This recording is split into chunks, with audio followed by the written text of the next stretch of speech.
Halo semuanya, selamat datang di channel Cerita Horor. Episode kali ini kami akan menceritakan sebuah kisah yang berjudul 7 Hari. Sekali lagi kami sampaikan bahwa nama toko dan lokasi yang ada dalam cerita ini telah kami samarkan. Langsung saja kita dengar cerita lengkapnya. Yadi adalah seorang sopir angkutan umum minibus yang melayani rute kota M ke kota S dan sebaliknya.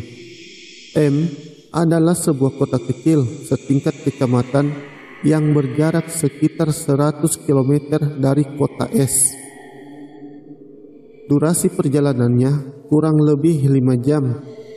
Yadi sendiri bertempat tinggal di kota M, sedangkan kota M berlokasi di pesisir selatan Banten. Selepas kota S, maka tempat-tempat yang dilewatinya akan semakin sedikit rumah penduduk. Apalagi semakin ke arah selatan, maka akan melewati perkebunan karet dan hutan-hutan. Dahulu, sekitar tahun 90-an sampai tahun 2000-an, awal jalan menuju kota M dikenal rute yang rawan. Rute ini sering terjadi pembegalan pada malam hari yang mengincar kendaraan yang melintas. Terlebih kendaraan berplat nomor di luar provinsi Banten. Di perkebunan karet itu sendiri, tak jarang pada saat hari mulai terang, penduduk setempat menemukan mayat yang tidak dikenal. Kabarnya, mayat-mayat itu adalah korban pembunuhan dari tempat lain yang dibuang ke situ, seperti korban pembunuhan, korban tabrak lari, atau korban pembegalan. Saat ini, kondisinya sudah jauh lebih aman, meskipun perkebunan sawit dan hutan-hutan sekunder masih tetap ada. Namun, tetap saja orang merasa enggan jika harus melewati jalan itu di malam hari di atas pukul 9 malam. Karena biar bagaimanapun melewati kebun dan hutan pada malam hari bagi sebagian orang adalah hal yang menakutkan. Kecuali bagi Yadi, sebagai putra asli daerah yang lahir dan besar di kota M, dia tidak merasa gentar jika harus pulang ke kota M pada malam hari. Seperti pada sore itu, sebagaimana biasa, Yadi bersiap melayani penumpang yang hendak menuju ke kota M maupun ke daerah-daerah lain yang dilewati trayek minibusnya. Minibusnya adalah yang berangkat terakhir di hari itu dari terminal bus kota S. Sengaja ia mengambil waktu sore karena sekalian pulang. Waktu menunjukkan pukul 5 sore. Menjelang maghrib, minibusnya keluar dari terminal. Selama setengah jam menunggu, ia mendapati 4 penumpang dari kapasitas 12 penumpang apabila sesuai kursi yang tersedia. Ketika sampai di kota P, minibusnya kembali memasuki terminal untuk transit dan mengangkut penumpang lain yang hendak ke kota M. Kota P sendiri merupakan kota yang terletak di tengah-tengah antara kota S dan kota M. Kota P juga bukanlah kota yang besar, hanya kota kabupaten saja. Tapi jika dibandingkan dengan kota M, kota P masih jauh lebih ramai. Ayo M, kata Yadi setengah berteriak yang mempromosikan tujuan minibusnya kepada calon penumpang yang barangkali sore menjelang malam itu hendak menuju ke kota M atau daerah yang dilintasi trayek minibusnya. Akhirnya, 3 orang penumpang tambahan didapati, menjadi sementara total 7 orang penumpang yang ada dalam minibusnya. Yadi melanjutkan perjalanan. Saat itu, waktu telah menunjukkan pukul 9 malam. Selepas kota P, ternyata 7 penumpang yang didapati semuanya tidak bertujuan ke kota M. Satu persatu turun di tengah perjalanan, sehingga saat minibus Yadi sudah berada di jalan lintas menuju kota M, tinggallah Yadi seorang saja. Tapi itu bukan masalah baginya. Toh ia memang hendak sekalian pulang. Minibusnya sampai ke satu daerah perkebunan sawit. Biasanya apabila masih terang, di ujung jalan akses menuju perkebunan terdapat ojek-ojek pangkalan yang menunggu penumpang yang hendak ke desa yang letaknya masuk ke dalam dari jalan raya utama. Namun selepas maghrib, semua sudah sepi, tak ada satupun ojek pangkalan yang terlihat.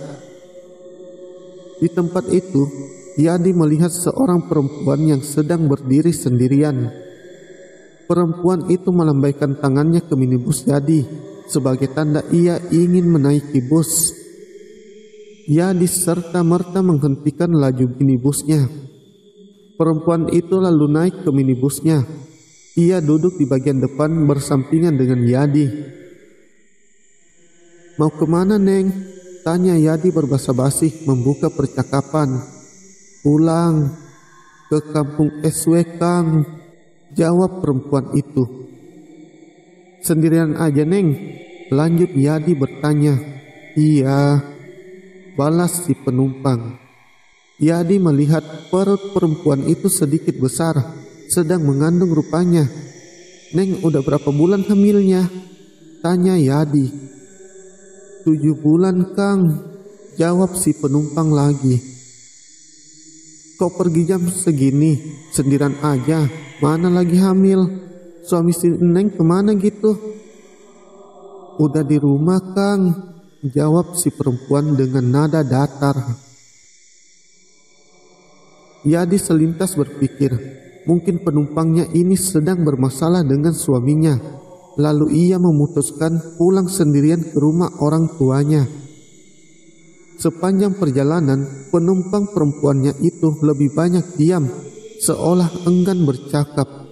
Pertanyaan Yadi dijawab hanya seperlunya saja. Yadi mengajak bercakap penumpangnya itu tidak ada maksud apa-apa, selain semata memecah kesunyian di perjalanan. "Eneng namanya siapa?"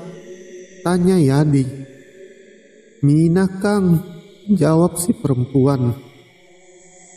"Kalau kampung SW mah udah searah pulang sama saya. Saya kan orang M," kata Yadi. Perempuan itu tidak merespon apa-apa. "Nanti saya antar sampai ke depan rumah ya, Neng. Jam segini mah pasti udah gak ada ojek," tambah Yadi.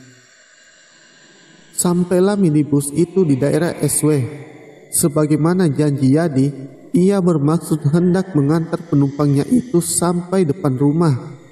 Ternyata lokasi rumahnya cukup jauh masuk dari jalan raya. Tidak banyak rumah penduduk yang ia temui, lebih didominasi kebun yang ditanami pohon jenjeng. "Yang mana rumahnya, Neng?" tanya Yadi. "Itu, Kang, yang rumah cat biru," jawab si perempuan. Minibus pun berhenti di depan rumah pagar yang dimaksud. "Berapa ongkosnya, Kang?" tanya si penumpang. "Udah gak apa-apa, gak usah." Yadi merasa ibah kepada penumpangnya itu, sehingga ia menggratiskan ongkosnya. Setelah mengucap terima kasih, perempuan itu membuka pintu minibus dan turun perlahan. Ia masuk ke dalam rumah tanpa menoleh-noleh lagi. Yadi melihat-lihat sekeliling rumah si perempuan penumpangnya itu. Ia melihat bendera kuning terpasang. "Oh, ada keluarga yang meninggal, makanya dia pulang," kata Yadi membatin. Yadi lalu memutar balik minibusnya menuju ke arah jalan raya. Setibanya di jalan raya, tidak jauh dari belokan menuju kampung rumah si perempuan, Yadi menghentikan minibusnya di sebuah warung yang masih buka dengan maksud hendak membeli rokok. Pemilik toko yang melihat bus Yadi keluar dari arah perkampungan menanyakan dari mana Yadi barusan. Dijawab oleh Yadi baru mengantar penumpang perempuan sampai ke depan rumahnya. "Habis nggak tega, Pak, perempuan sendirian udah jam segini, mana lagi hamil," terpapar Yadi. "Di mana turunnya?" tanya si bapak pemilik warung. "Itu Pak, deket kebun jenjeng yang rumahnya cat biru," terang Yadi. "Nama si enengnya Mina katanya," sambungnya. "Siapa Kang? Mina?" tanya si bapak dengan nada seolah kaget dan bingung. "Iya, Mina. Kenapa gitu Pak?" tanya Yadi. "Gak salah Kang, orangnya lagi hamil," tanya si bapak seolah butuh penegasan.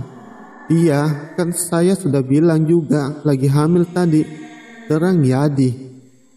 "Astagfirullah Kang, Neng Mina mah udah meninggal, udah 7 harinya. Barusan abis sholat maghrib, orang-orang tahlilan di rumahnya," terang si bapak. Mendengar paparan si bapak pemilik toko, Yadi terdiam. Wajahnya terlihat pucat dan bibirnya gemetaran seperti ingin mengucapkan sesuatu, namun tak mampu dikeluarkan. 7 hari lalu, di perkebunan pekerja kebun sawit, seorang perempuan muda dalam kondisi hamil ditemukan meninggal dunia di kamar mandi oleh suaminya. Ia terpeleset, jatuh dan tidak sempat tertolong. Saat kejadian, suaminya sedang bekerja di kebun sawit. Perempuan itu bernama Mina.